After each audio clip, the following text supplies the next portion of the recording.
Welcome to my next Better Call Saul Season 4 episode review video. Before I get into that, though, pretty important, if you are caught up to the point where I am every once you're watching Better Call Saul, or you're just not entirely sure, then you definitely need to take the initiative and pay attention to the episode's title, which of course I'll mention, as well as put in the description. If that happens to be the case, you find that you're not caught up, it would be my recommendation that you don't watch this detailed review any further to avoid any potential spoilers. And full disclosure, I've already seen Better Call Saul all the way through one time. In fact, I actually did episode review videos on this channel when the show is actually airing. So if you want to see any of them and you've already seen all the episodes of Better Call Saul thus far, you can click right here with about 20 seconds left to go in the video. That's my Better Call Saul Season 6 playlist. And for all you Breaking Bad fans out there, which you all should be, you could click right here for all my Breaking Bad content. Review videos, all the episodes, ranking videos of everything and more.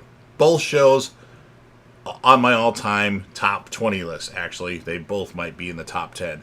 I'm not exactly sure whether Better Call Saul sits. It could be as high as 6th. Breaking Bad, top 3. Anyway, big fan of the show and wanted to do detailed review videos to revisit the show and let things resonate a little bit more. So that's why I'm doing them. So with all that said, this will be Better Call Saul Season 4, Episode 6. The title of this episode is called Piñata. And this will be my review reaction recap after just finishing watching the episode. So we go to a flashback in the early 90s. Jimmy is delivering mail at HHM and talks to his coworkers about a betting pool for the Academy Awards he has organized. He crosses paths with Kim, who is also doing mail rounds. Chuck enters the office to a big round of applause, having just won a big inheritance lawsuit using his knowledge of obscure case law. When Chuck approaches the pair, he answers Kim's questions on case law, but is annoyed by Jimmy. After Howard Hamlin collects Chuck, Kim continues their rounds and Jimmy walks past HHM's law library. He turns around and steps inside, deciding to become a lawyer like Chuck and Kim. Back to present time. At her apartment, Kim tries recording a brief for Mesa Verde, but is distracted by a bulging dossier of public defender cases. She turns in for the night to bed, but Jimmy is already asleep. Kim finds a legal pad where Jimmy has written proposed names for their revived law partnership and has drawn doodles of signage bearing the Wexler McGill logo. The next morning, Jimmy admits he's decided not to see the therapist Kim suggested, as he feels he needs to move forward and not resort to navel gazing. Kim reluctantly accepts Jimmy's decision. Later, Kim visits the offices of Schweikert and Coakley, where she meets with Rich Schweikert. Remember, he offered her a job previously. Rich thanks Kim for referring Billy Gatwood to him and asks about how Jimmy has been coping since Chuck's funeral.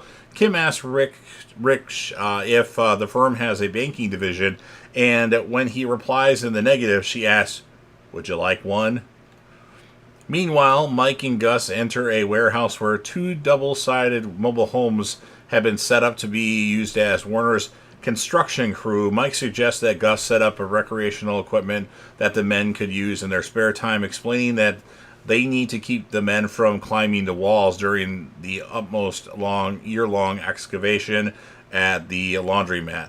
Mike also tells Gus that they will need a surveillance camera perimeter on the inside and outside of the warehouse. Tyrus enters to inform Gus of a bad infection. Gus makes an exit, leaving Mike to explain his list of necessities to Tyrus. At CC Mobile, Jimmy continues doodling, drawing Wexler McGill, WM doodles while talking to a sign company over the phone. He gets a call from Brett, a nephew of Geraldine Strauss, telling Jimmy that Geraldine recently died. She was one of the people that were in the commercials for Jimmy. And Jimmy is more emotionally affected by the news of Mrs. Strauss passing than of Chuck's. He asks if her grandson received the Alpine Shepherd Boy figurine. Learning that he did, Jimmy tells Brett that he isn't practicing law anymore and refers them to somebody at HHM. Brett notes Jimmy's last name is in HHM, which Jimmy dismisses as a coincidence. Back at the apartment, Jimmy watches his Davison, Maine commercial for the Sandpiper case in which Mrs. Strauss appeared. As he does so, Jimmy receives a phone call from Kim telling him she is someplace very good. Jimmy drives to the kitchen and the kitchen and bar where Kim waits for him at a table. She informs him that she has been hired as the head of Swikert and Coakley's new banking division, and that she has been taking overflow cases from the public defender's office. Jimmy tells Kim that he has been considering getting into criminal law too once his law license is reinstated, and still wants to go back to practicing with Kim. However, Kim explains that her associates at Swikert and Coakley will handle her Mesa Verde caseload and give her time to perform the public defender work her heart is set on, meaning that her plans won't comport with Jimmy's. Overwhelmed, Jimmy excuses himself from the table to take a breath, realizing that his dreams of reforming Wexler McGill have been dashed. However, when he comes back, Jimmy encourages Kim to pursue her new career path.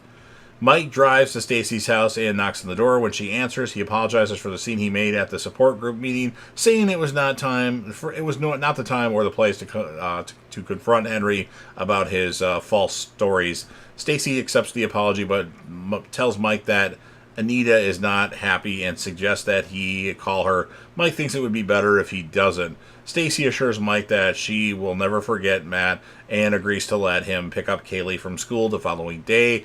Jimmy visits Howard at HHM, collecting the $5,000 check that announced to him in Chuck's will. After Jimmy notes that a lot of cubicles outside are empty, Howard admits that HHM has been forced to lay off staff due to setbacks, partly because of the difficulty paying out to Chuck's estate.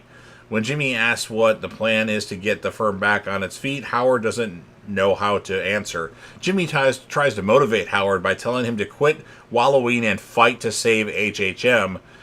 When he calls Howard a shitty lawyer but a great salesman, Howard retorts with, "Fuck you, Jimmy."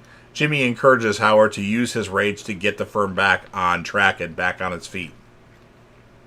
Later at Day Spa in Nail, Jimmy receives a shipment of drop phones delivered on a pallet and left on the sidewalk.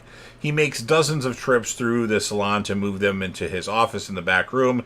There, as Jimmy is on the phone call with Caldera to set up a meeting, Mrs. Wynn asks what he is doing. When she refuses to let him keep the phones in the back room, Jimmy bribes her with one of the phones in exchange for letting him keep them. That night at the hospital, Gus is sitting in an armchair next to Hector Salamanca's bed. While Hector remains asleep, Gus tells him that that his fever has gotten worse due to a potentially fatal infection, and that he has chosen to wait for Hector to wake, despite the belief of Gus's own doctor that he never will. Gus proceeds to tell Hector Salamanca a story from his impoverished childhood, where he raised a lucuma tree and used it fruit. More stuff about a tree, and he just waited. Even this tree was supposed to die, but he kept waiting and waiting, and rather than kill it. And Gus compares Hector Salamanca to that and expecting him to eventually wake up. It's kind of a long, boring scene in my opinion, but that's just me. Warner's team arrives at the warehouse and explore their new surroundings. Mike addresses the group, explaining the living situation in each house. One of the Warner's men, Kai, cops an attitude at Mike throughout the meeting. Mike tells the group that their work begins in the following night. As he leaves, Warner tries to assure him that they will focus once the job gets started. Mike walks to an industrial trailer outside where Nick and Arthur are watching the group through the security cameras. Mike tells them to keep an eye on Kai. That night at the laundromat, Jimmy finds three youths who previously mugged him. He offers to cut them in on his phone businesses if they agree not to hassle, or his phone business, if they agree not to hassle him. Instead, the youths demand everything he has, with one of them pulling out a switchblade. Jimmy runs away and the youths chase him. However, it turns out that Jimmy has lured the youths in a trap, as they are blocked in an alley by two armed men wearing ski masks working through Jimmy. The trio are gagged and dragged into a Piñata store where they are hung upside down from the ceiling. As the two masked men build bust piñatas with baseball bats, the terrified youths are confronted by Jimmy and agree to leave him alone and warn others against ripping him off. After swinging a bat at the leader of the gang, stopping short of hitting his face, the masked men heal and Clarence leave the scene, Jimmy tells them that they've had their one warning and leaves them hanging. And that's what ends this episode of Better Call Saul. So this was okay. I'm going to give it an 8.0 out of 10. The characters of the episode are going to be Mike and Kim, I think. We didn't have a lot of characters in this episode. We had no Nacho, not a lot from Gus, and a little bit of Chuck, I guess, in this one. Obviously, Jimmy is the character of every episode, but if you have to go a second route. But it was pretty good. So you've heard everything that I have to say. Now it's your turn. If you're a fan of Better Call Saul and Breaking Bad or El Camino, and you want to help me out with the YouTube algorithm, please make sure that you Hulk smash that like button, share the video with a friend, put this video on any one of your social media platforms. Don't forget to sound off in the comment section about what your thoughts are on this episode of Better Call Saul. What would you rate it? Who would be your character of the episode? And anything else that you want to add in there.